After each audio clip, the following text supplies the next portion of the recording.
Hi friends, എല്ലാവർക്കും enjoy life വീഡിയോയുടെ പുതിയൊരു വീഡിയോയിലേക്ക് സ്വാഗതം. ഇന്ന് അത്തമാണ്. 10 ദിവസം കഴിഞ്ഞാൽ നമുക്ക് തിരുവോണമാണ്.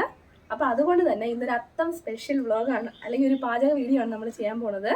ഇന്ന് നല്ല മധുരത്തിൽ തുടങ്ങാമെന്ന് വിചാരിച്ചിട്ട് നല്ലൊരു പാൽപ്പായസമാണ് തയ്യാറാക്കാൻ പോകുന്നത്. അപ്പോൾ ഇനി 10 ദിവസവും നിങ്ങൾക്ക് ഇഷ്ടപ്പെട്ട ഓണത്തിൻ്റെ വെറൈറ്റി കറികളാണ് നമ്മൾ കാണിക്കാൻ പോകുന്നത്. ഒരിക്കലും മിസ് ചെയ്യരുത്. ചാനൽ സബ്സ്ക്രൈബ് ചെയ്യാത്തവർ സബ്സ്ക്രൈബ് ചെയ്യണേ. അപ്പോൾ നമുക്ക് വീഡിയോ കാണാം.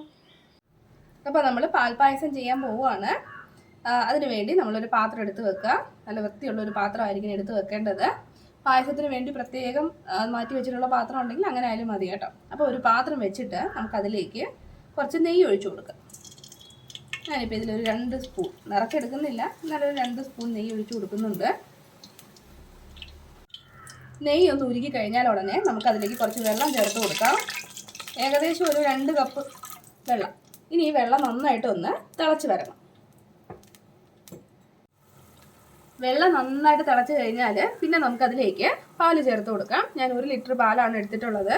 അത് നമുക്കതിലേക്ക് ഒഴിച്ചു കൊടുക്കാം.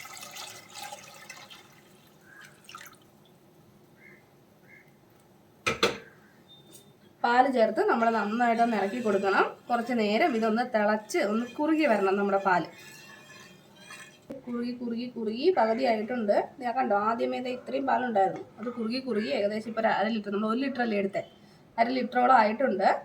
ഇത് കുറച്ച് സമയം എടുക്കുന്ന പരിപാടിയായിട്ടോ. നമ്മൾ ആ പാല് നന്നായിട്ട് കുറുക്കി എടുക്കണം. അപ്പോൾ ഒത്തിരി സമയം എടുക്കും. വലിയ പരിപാടിയൊന്നുമില്ല, സിമ്പിളായിട്ട് ചെയ്യാമെങ്കിലും നല്ലതായിട്ട് സമയം എടുക്കും.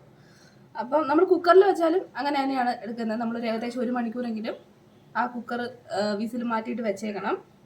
അപ്പോൾ അത് ഇത്രയും കുറുകി കഴിഞ്ഞാൽ നമുക്കിനി അരി ഇട്ട് കൊടുക്കാം. ഇത് ഉണക്കലരിയാണ് കേട്ടോ, നമ്മൾ പായസത്തിനൊക്കെ ഉപയോഗിക്കുന്ന ഉണക്കലരിയാണ്. അരി വളരെ കുറച്ച് മതി. ഞാനിപ്പോൾ ഏകദേശം എന്താ പറയുക, എൻ്റെ ഈ ഒരു കയ്യിൽ 1 പിടി അരിയാണ് എടുത്തിട്ടുള്ളത്. 1 ലിറ്റർ പാലിന് അത്രയും മതിയാവും. ഏകദേശം ഒരു 3 സ്പൂൺ അരി അത് നമുക്ക് ഇതിലേക്ക് ഇട്ട് കൊടുക്കാം. നന്നായിട്ട് കഴുകി വെച്ചേക്കുന്നതാണ്.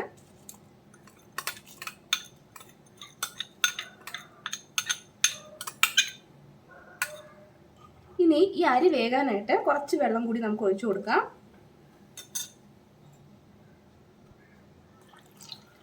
അരി ഒന്ന് വേകാനായിട്ട് മാത്രം. ഇനി ഇത് നന്നായിട്ടൊന്ന് വീണ്ടും ഒന്ന് തിളച്ച അരിയൊക്കെ ഒന്ന് വെന്ത് വരണം. നമ്മുടെ അരി കിടന്ന് തിളയ്ക്കാൻ തുടങ്ങിയിട്ട് കുറച്ച് സമയമായിട്ടുണ്ട് കേട്ടോ. ഏകദേശം ഒരു 3/4ഓളം വെന്തിട്ടുണ്ട്. ഈ സമയത്ത് നമുക്ക് പഞ്ചസാര ചേർത്ത് കൊടുക്കാം. നമ്മുടെ മധുരത്തിനനുസരിച്ച് ചേർത്താൽ മതി കേട്ടോ. ഞാനിവിടെ ഒരു 5 ടേബിൾ സ്പൂൺ പഞ്ചസാരയാണ് ചേർക്കുന്നത്. ഇപ്പം ചേർത്ത് കൊടുക്കാം. അരി നന്നായിട്ടൊന്ന് വെന്തതിന് ശേഷം മാത്രം പഞ്ചസാര ചേർത്ത് കൊടുക്കുന്നതായിരിക്കും നല്ലത് കേട്ടോ. പഞ്ചസാര ചേർക്കുമ്പോൾ കുറച്ചും കൂടി ഒന്ന് ലൂസാവും നമ്മുടെ പാല്.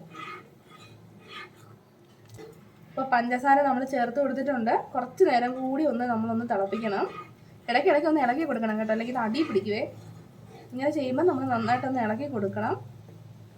അപ്പം നമ്മൾ ഇങ്ങനെ ചെയ്യുമ്പം ഈ ഒരു പ്രോസസ്സ് ഒരു 1 മണിക്കൂറിൽ കൂടുതൽ എടുക്കും കേട്ടോ. കുറച്ച് സമയം എടുക്കും, നന്നായിട്ട് സമയം എടുക്കും. കുറച്ചല്ല, നന്നായിട്ട് സമയം എടുക്കും. നമ്മൾ ആ പാലൊഴിച്ച് അത് നന്നായിട്ടൊന്ന് പറ്റിച്ച് പകുതിയാക്കി പിന്നെ നമ്മൾ അരി ഇട്ട് കൊടുത്ത് ആ അരിയൊക്കെ വെന്ത് വരുന്നത് വരെ നമ്മളിങ്ങനെ തിളപ്പിച്ചുകൊണ്ടിരിക്കണം. അതിൻ്റെ അടുത്തുനിന്ന് മാറാൻ പാടില്ല കേട്ടോ. അങ്ങനെയാണെങ്കിൽ അത് അടി പിടിച്ച് നമ്മുടെ പായസത്തിൻ്റെ ടേസ്റ്റ് തന്നെ മാറിപ്പോവും.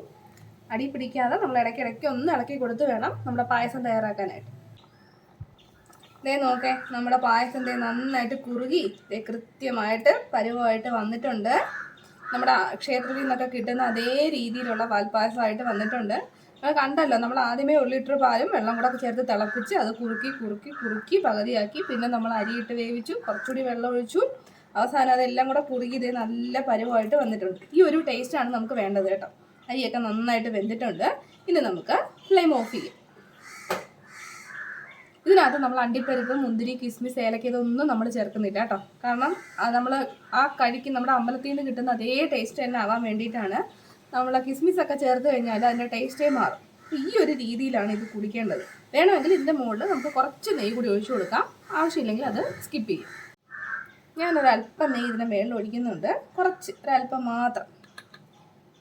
ആവശ്യമുണ്ടെങ്കിൽ മാത്രം ചേർത്ത് കൊടുത്താൽ മതി കേട്ടോ. അത് നിർബന്ധമൊന്നുമില്ല. അപ്പോൾ അതായത് നമ്മൾ 2 മണിക്കൂർ, ഏകദേശം ഒരു 2 മണിക്കൂറായിട്ടുണ്ട് ഇത്രയും പ്രോസസ്സ് ചെയ്തെടുക്കാൻ. ആദ്യം പാല് ഒന്ന് കുറുക്കി എടുക്കണം, പിന്നെ അരി അതിനകത്ത് കിടന്ന് വേവണം. അപ്പോൾ നമ്മൾ കൂടെ നിൽക്കണം, ഇളക്കി അല്ലെങ്കിൽ അത് അടിയിലൊക്കെ പിടിക്കാൻ സാധ്യതയുണ്ട്. നല്ല ടേസ്റ്റി പാൽപ്പായസം തയ്യാറായിട്ടുണ്ട്.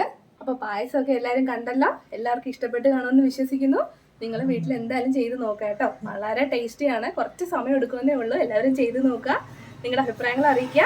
പുതിയൊരു വീഡിയോയുമായി നമുക്ക് വീണ്ടും കാണാം. അതുവരെ ബൈ ബൈ.